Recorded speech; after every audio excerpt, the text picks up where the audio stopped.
오늘 본문은 다음과 같이 시작하고 있습니다. 아브라함 때에 첫 흉년이 들더니 그 땅에 또 흉년이 들매 이삭이 그랄로 가서 블레셋 왕 아비멜렉에게 이르렀더니, 이삭이 살고 있던 땅에 큰 흉년이 들게 되었다라는 것입니다. 오늘에야 저장된 음식으로 어느 정도 이겨낼 수 있고 견뎌낼 수 있지만, 당시에는 음식을 보관하거나 곡식에 저장하는 기술이 크지 않았기 때문에 흉년이 들면 그 해를 지내는 것이 쉽지는 않았다라는 것입니다. 그래서 이삭의 온 가족이 그나마 형편이 좀 나아 보이는 블레셋 땅으로 내려갈 마음을 갖게 되었고, 그래서 그랄 땅으로 옮겨가게 되었다라고 성경은 말씀하고 있습니다. 그런데 막상 블레셋 땅에 가보게 되니까 거기서의 삶도 쉽지는 않았음을 살펴보게 됩니다. 그래서 이삭의 마음이 형편이 더 좋을 것 같은, 더 풍성할 것 같은 애굽으로 내려가면 어떨까라는 생각을 하고 있었다라는 것이죠. 그런데 그때 하나님께서 이삭에게 이렇게 말씀을 하셨다라는 것입니다. 2절로 4절의 말씀입니다. 여호와께서 이삭에게 나타나 이르시되 애굽으로 내려가지 말고 내가 내게 지시하는 땅에 거주하라. 이 땅에 거류하면 내가 너와 함께 있어 내게 복을 주고 내가 이 모든 땅을 너와 내 자손에게 주리라. 내가 내 아버지 아브라함에게 맹세한 것을 이루어 내 자손을 하늘의 별과 같이 번성하게 하며 이 모든 땅을 내 자손에게 주리니 내 자손으로 말미암아 천하 만민이 복을 받으리라.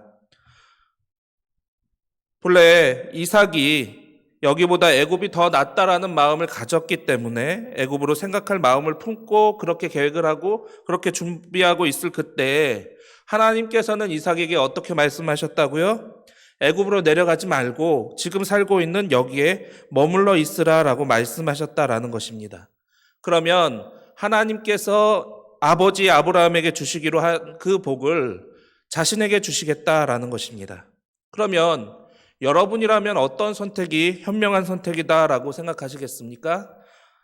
아마 이런 생각을 하지 않았을까요? 애굽이 더 나은데, 애굽이 더 살기 좋을 것 같은데 왜 하나님께서는 굳이 견디기 힘든 이곳에서 버티고 있으라고 말씀하시는 걸까?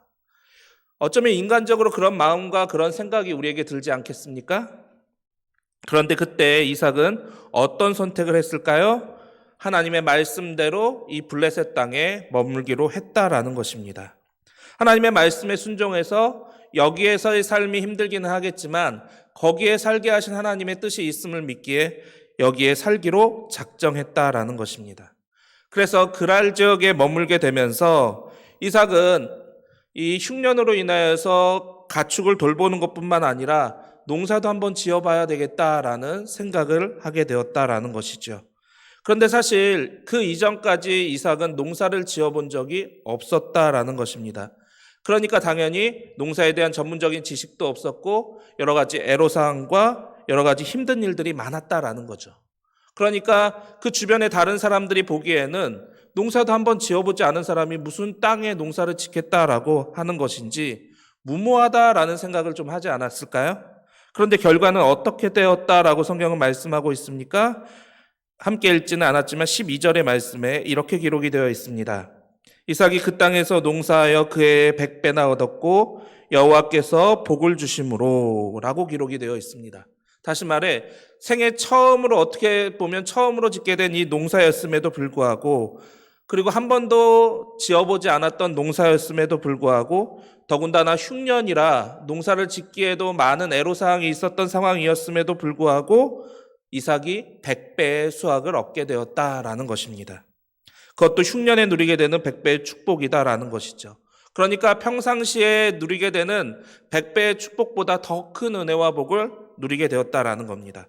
그런데 거기서 그친 것이 아니라 하나님께서는 이삭에게 이 100배의 축복뿐만 아니라 하나님이 주시고자 하는 더 큰 은혜와 복을 더해 주셨다라는 것이죠. 그래서 어떻게 되었을까요? 13절로 14절의 말씀을 보니까 이렇게 기록이 되어 있습니다. 그 사람이 창대하고 왕성하여 마침내 거부가 되어 양과 소가 때를 이루고 종이 심이 많으므로 블레셋 사람이 그를 시기하여 라고 기록이 되어 있습니다. 다시 말해 이미 아버지께서 물려주신 그 재산만으로도 상당한 재산을 이삭이 갖고 있었지만 흉년임에도 불구하고 하나님께서 채워주시는 그 100배의 축복, 아니 그 이상이 되는 축복을 누리다 보니까 그 누구보다 엄청난 부와 은혜를 누리게 되어서 큰 부자가 되었다라는 것입니다. 얼마나 그의 재산이 많았는지 그 지역에 살고 있던 사람들에게 소문이 나게 되고 그 지역의 사람들이 그가 갖게 된 그 복을 너무나도 시기한 나머지 이런 행동들을 했다라는 겁니다. 15절에 이렇게 기록이 되어 있습니다. 그 아버지 아브라함 때에 그 아버지의 종들이 판 모든 우물을 막고 흙으로 메웠더라. 이 그랄 지역에 머물게 되면서 이 이삭이 아브라함 시절에 그 우물을 통해서 농사도 지었고 가축도 치게 되면서 생활을 하게 되었었는데 그 모든 것들을 그 그랄 지역, 블레셋 지역에 살고 있던 사람들이 다 메워버렸다라는 겁니다. 그러면 어떤 상황이 이삭에게 펼쳐지게 될까요? 당장 마실 수 있는 물이 사라지게 된다라는 겁니다. 농사를 지을 때 쓸 수 있는 물도 부족하게 되고 가축을 치는데 필요한 물도 부족하게 된다라는 것이죠. 그렇기 때문에 사실 당시에는 이 우물이라는 것이 상당히 중요했다라는 겁니다. 왜냐하면 생계와 직면되어 있기 때문입니다. 만일 여러분이 이런 상황을, 이런 어처구니 없는 일을 경험하게 되었다라고 한다면 어떻게 하시겠습니까? 당연히 화를 내는 것이 당연할 것이고 그 일을 저지른 사람들을 찾아가서 항의하거나 맞서 싸우게 될 것입니다. 원상식 복구시켜 놓으라고 말이죠. 아니면 그 사람들이 그렇게 해주지 않는다면 자신도 똑같이 그들의 우물을 메워버리는 일을 저지를 수도 있을 것입니다. 그런데 이런 상황에 처하게 되었을 때 이삭이 어떻게 행동했느냐라는 것이죠. 이삭은 그 모든 상황을 꼭 참고 이겨내고 보복을 가하거나 가해를 가하거나 찾아가서 왜 원상복구를 시켜놓지 않느냐라고 따지거나 항의하지 않았다라는 겁니다. 그런데 블레셋 사람들의 시기는 거기서 끝나지 않았다라는 것이죠. 16절의 말씀을 보니까 이렇게 기록이 되어 있습니다. 아비멜렉이 이삭에게 이르되 내가 우리보다 크게 강성한즉 우리를 떠나라. 우물을 메워버린 것으로 끝난 게 아니라 생계에 위협을 가한 것으로만 끝난 것이 아니라 그 지역에서 아예 떠나달라고 협박을 했다라는 겁니다. 그것도 블레셋의 왕이 말이죠. 이미 이삭에 대한 소문이 블레셋 사람들의 시기와 원망과 맞물리게 되면서 왕에게 전달이 되었다라는 것이고, 그리고 왕은 이 상황을 처리해야 됐기 때문에 아예 이방인이었던 이삭을 내쫓기로 작정했다라는 것이죠. 누군가에게 해를 가하거나 누군가에게 위협을 가하거나 누군가에게 상처를 준 일도 없음에도 불구하고 졸지, 이 그랄 지역, 그 머물고 있던 이 흉년을 피해 왔던 이 지역에서 쫓겨나야 되는 상황에 처하게 되었다라는 것이죠. 근데 사실 그럼에도 불구하고 이삭은 다투거나 항의하거나 원망하거나 불평하지 않았다라는 겁니다. 그리고 그들이 원하는 대로 그 지역에서 나와서 그랄 골짜기에 장막을 치고 거기에 거류하면서 또한 살게 되었다라는 것이죠. 거기는 농사를 지을 마땅한 땅도 있지 않았고 당장에 먹을 수 있는 우물도 없었죠. 어떻게 보면 다시금 흉년과 비슷한 최악의 상황을 이삭이 맞이하게 되었다라는 겁니다. 그런데 사실 그 가운데서도 이삭은 원망하거나 불평하거나 화를 내지 않았다라는 거예요. 그리고 나서 아버지 시절에 있었던 그 우물들을 찾아서 다시금 그 우물들을 파기 시작했다라는 겁니다. 그런데 그 사실을 알고 블레셋 사람들이 거기까지 쫓아와서 파서 다시 나게 된 그 우물을 빼앗으려 했다라는 거예요. 우리 건데 왜 니네가 와서 이 우물을 쓰냐라는 거죠. 창세기 26장 20절의 말씀입니다.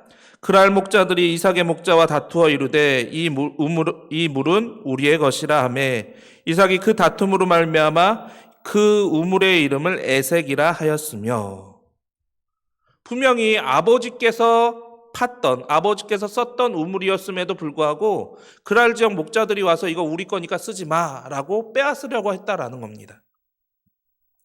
근데 보통의 그런 경우라면, 내가 힘들게 다시금 그 우물을 팠던 거라면 싸워서 지켜야 되는 게 마땅하지 않겠습니까? 어쩌면 종들을 풀어서 그 우물을 지키게 하는 군대로 만들어 놓을 수도 있었을 것입니다. 그런데 이삭은 어떻게 했을까요? 그것조차도 양보했다라는 거예요. 그리고 나서 다른 지역에 가서 또 우물을 팠다라는 거죠. 그런데 앞에 것들은 아브라함이 이미 팠던 우물을 다시금 파낸 거니까 우물을 파는 것이 쉬운 일이었을 수 있겠지만 새로운 우물을 파는 것이 쉬운 일이었을까요? 아무데나 판다고 물이 나오는 것은 아니기 때문에 그렇습니다. 샘의 근원을 알아야지만 우물을 파도 물을 얻을 수 있을 테니까요. 만일 아무데라고 해서 그냥 아무데나 우물이 난다라고 해서 우물을 팠을 때 거기에서 우물이 나지 않는다라고 한다면 손해가 이만저만이 아닐 테니까요. 그런데 이삭은 그런 것을 걱정하거나 염려하거나 두려워하지 않았다라는 거예요. 또 우물을 팠고 그리고 그 우물을 얻게 되었다라는 거죠. 그런데 문제는 뭐예요? 또 이삭을 시기했던 그랄 지역의 목자들이 와서 이삭이 곧 판 우물이었음에도 불구하고 그 우물 역시도 빼앗으려 했다라는 거예요. 이런 상황이 계속해서 펼쳐지게 될 때 이삭이 화가 날 법도 한데 계속해서 그 모든 것들을 양보해 주기 시작했다라는 거예요. 절대로 싸우지 않고 그래 너희가 가져. 또 파면 돼. 너희가 가져. 또 파면 돼. 이런 일들이 계속해서 일어났다라는 거예요. 그러면 한번 생각해 보시기 바랍니다. 한두 번도 아니고 한두 번은 사실 참을 수 있잖아요. 한두 번은 그냥 넘어갈 수 있잖아요. 그런데 어떻게 이삭은 그러한 일들이 계속해서 일어났음에도 불구하고 참고 넘길 수 있었을까요? 그게 제가 이 말씀을 통해 함께 나누고 싶은 부분입니다. 왜 그럴 수 있었느냐? 이삭은 하나님이 주신 복 때문에 그 부분에 대해 걱정을 전혀 하지 않았다라는 겁니다. 하나님이 주신 100배의 복, 또 하나님께서 동행해 주시는 그 은혜와 복 때문에 사람의 생존이 걸리고 사람의 생사가 걸려있는 이 터전에 대한 문제와 살아야 되는 그 삶의 터전에 대한 문제와 우물에 대한 문제조차도 사소한 것으로 생각했다라는 거예요. 하나님이 함께 하시기만 하면 내가 어디에 살든지 내가 우물을 갖고 있든지 혹은 우물을 빼앗겼든지 중요하지 않다라는 생각을 했다라는 거죠. 그래서 이삭은 다투지 않을 수 있었고 이삭은 자신의 것이었지만 양보할 수 있었고 내어줄 수 있었다라는 거예요. 아무리 시비를 걸어도 이삭이 그 시비를 받아줘야만 다툼이 일어나고 뭔가 분쟁이 일어날 텐데 이삭이 계속해서 양보를 해주니까 더 이상 그랄의 목자들도 시비를 걸 수 있을 만한 상황이 되지 않게 되었다라는 거죠. 그 상황까지 이삭은 참았고 그 상황이 되어서야 나중에 또 우물을 팠는데 또 우물에서 물이 나게 되는 은혜를 경험했다라는 겁니다. 누가 도우셨기 때문에 이 일이 가능할 수 있었다라는 걸까요? 하나님께서 이삭과 함께 하셨기 때문이다라는 거죠.